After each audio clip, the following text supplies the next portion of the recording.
Hello everyone, welcome back to our channel Learn with Nishman.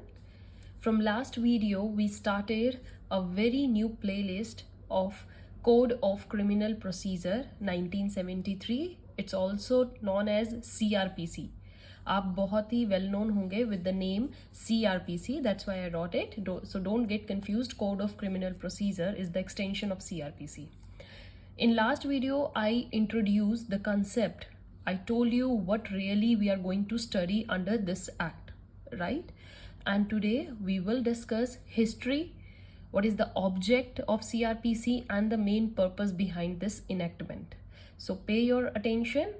Let's start with the history of CRPC. क्या था बच्चे, prior to the codification of CRPC there was Mohammedan law, right? हमारे यहाँ पर Mohammedan law था which has many flaws, right? बहुत सारी indiscrepancies थी. Britishers pass the regulating act of 1773. Britishers ने पास किया फिर regulating act 1773 under which supreme court was established in Calcutta. इसी के नीचे हमारा सुप्रीम कोर्ट का कंसेप्ट आया and it was established at Calcutta.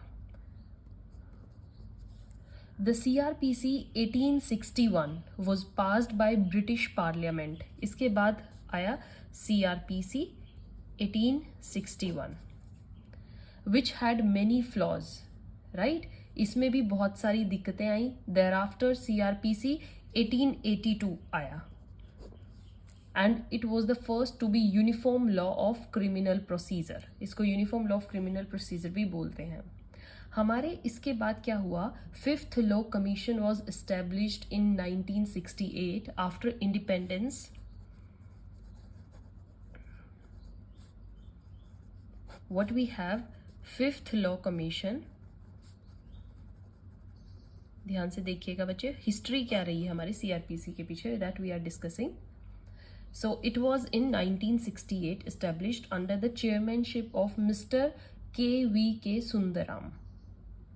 He presented CRPC in 41st report and submitted it in September 1969 में के सुंदरम ने अपनी रिपोर्ट सबमिट की. Thereafter the draft was introduced in राज्य सभा on 10th December 1970. डेट्स याद रखिएगा बच्चे, जो वो ड्राफ्ट था वो राज्य सभा में पास किया गया on when 10th December 1970. Now while drafting, three basic considerations were taken into account. क्या क्या वो बातें ध्यान में रखी गई थी. First is fair trial. Remember that. First was the fair trial. ये हमारा आइडिया हमेशा रहा है पीछे CRPC के. Then avoidance of delay in investigation and trial. Okay, so no delay in investigation and trial. And the third is fair deal to the poor people.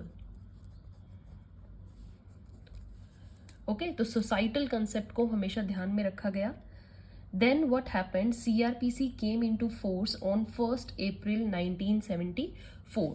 ये मैंने आपको लास्ट वीडियो में भी बताया है. 1974 को हमारा जो CRPC था that came into force. This act of 1974 is termed as the Code of Criminal Procedure 1973. Right? So this is the history behind the very important law that we are studying right now. Okay.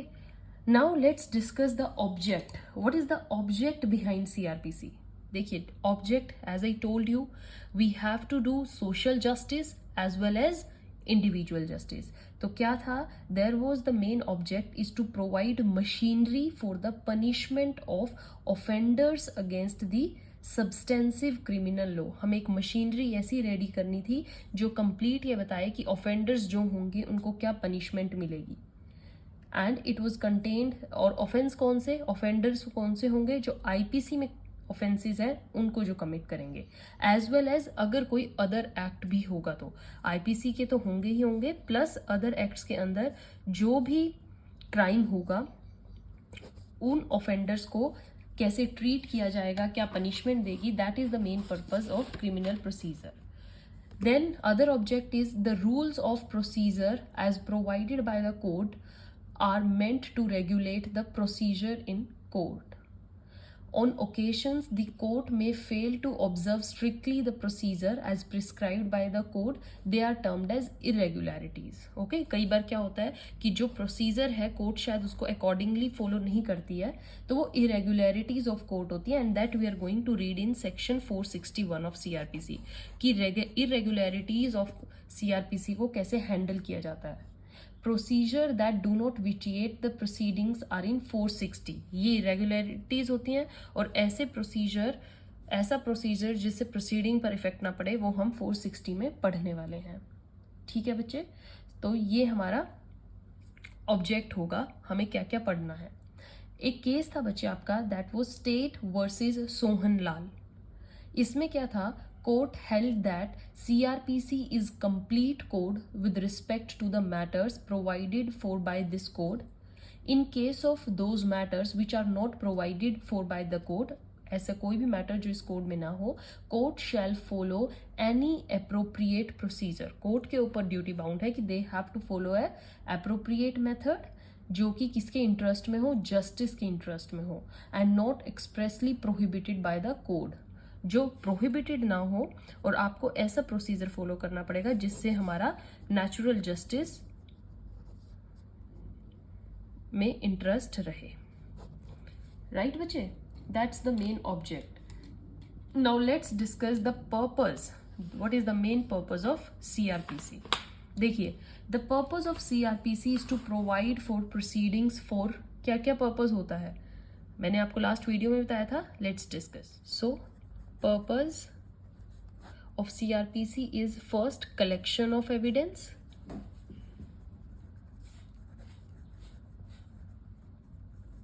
then is initiation of proceeding against the accused,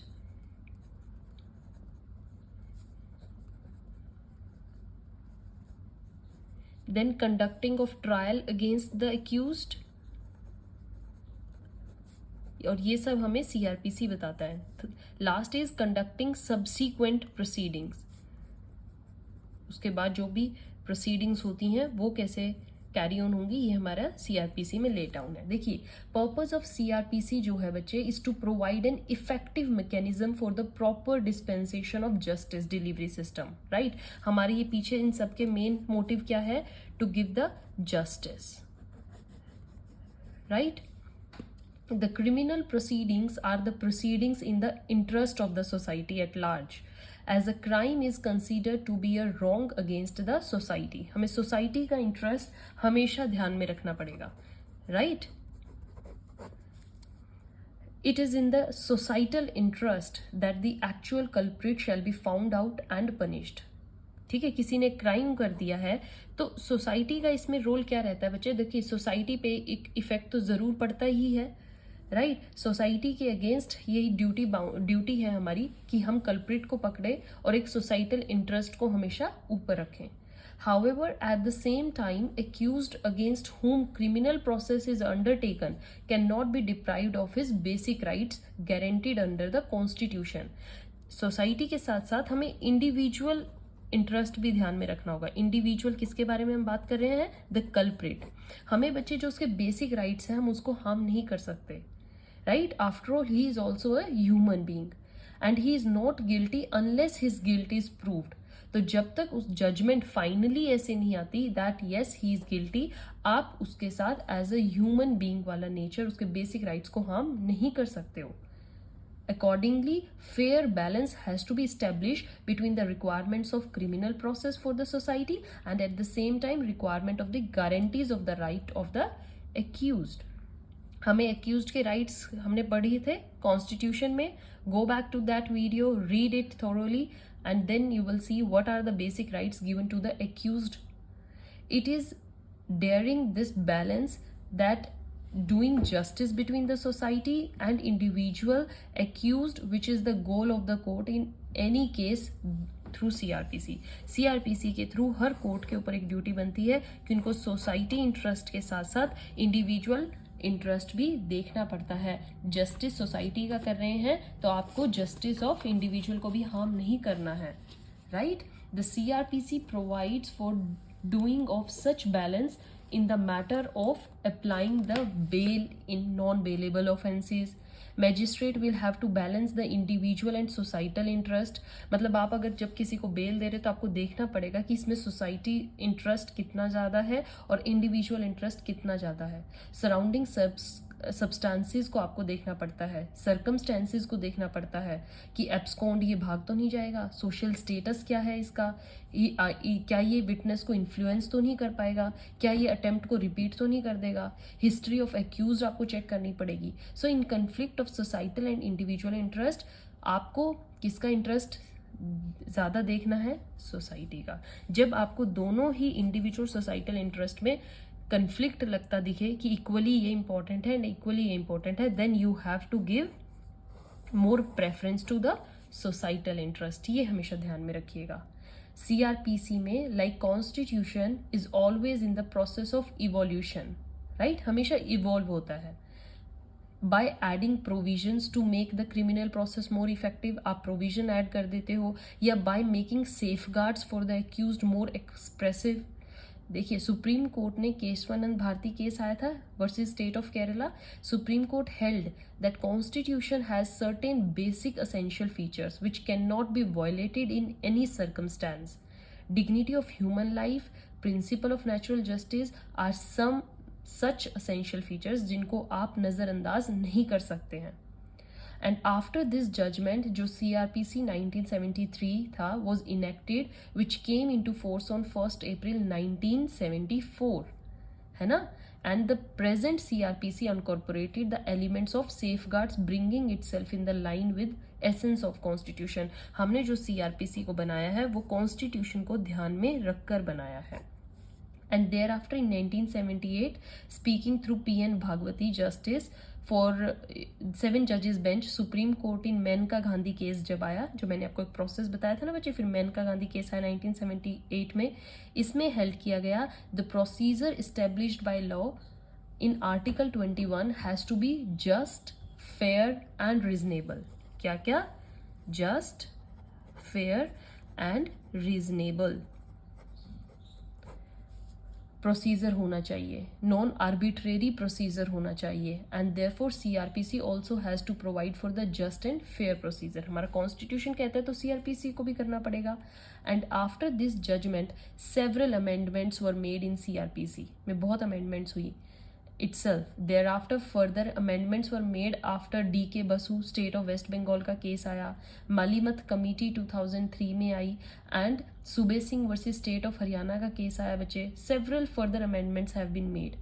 So the purpose of all these amendments has been to provide for the greater safeguard and balancing the interest between the parties. आपको safeguards के साथ साथ interest of balance you have to balance the interest between the parties, है ना. जैसे आप example देखिए हमने क्या क्या अमेंडमेंट्स की. Hearing on bail application, cross examination, safeguards on arrest पे क्या क्या सेफगार्ड्स हमें प्रोवाइडेड हैं, hearing on the charge and discharge of accused, shifting the burden of proof, handling over the documents by magistrate to the accused when he appears for the first time before the court. तो ये बहुत beautifully enacted है and ये ध्यान में रखकर किया गया है कि that the system of CRPC is must be just, fair and reasonable.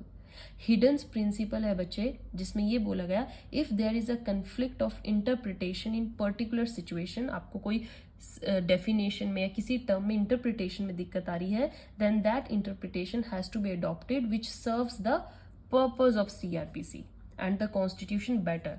जो टर्म का मीनिंग कॉन्स्टिट्यूशन और CRPC को बेटर सर्व करेगा, you have to take that meaning और that interpretation. So that is all about purpose. अब बच्चे हम next videos में CRPC के में क्या पढ़ने वाले हैं देखिए. आई टेल यू CRPC 1973 यही है बच्चे. इसमें हमारा क्या होगा, इट इंक्लूड्स 37 चैप्टर्स, राइट, और 37 चैप्टर्स में कितने टोटल 484 सेक्शंस हैं. ओके, स्कीड्यूल 1 जो 511 क्लासिफिकेशन ऑफ क्राइम्स IPC की which we have done. Okay, IPC में हमने 511 सेक्शंस किए थे, जिसमें क्लासिफिकेशन ऑफ क्राइम्स है। एक आपका पार्ट है स्कीड्यूल 2, दैट इज 56 नॉर्म्स.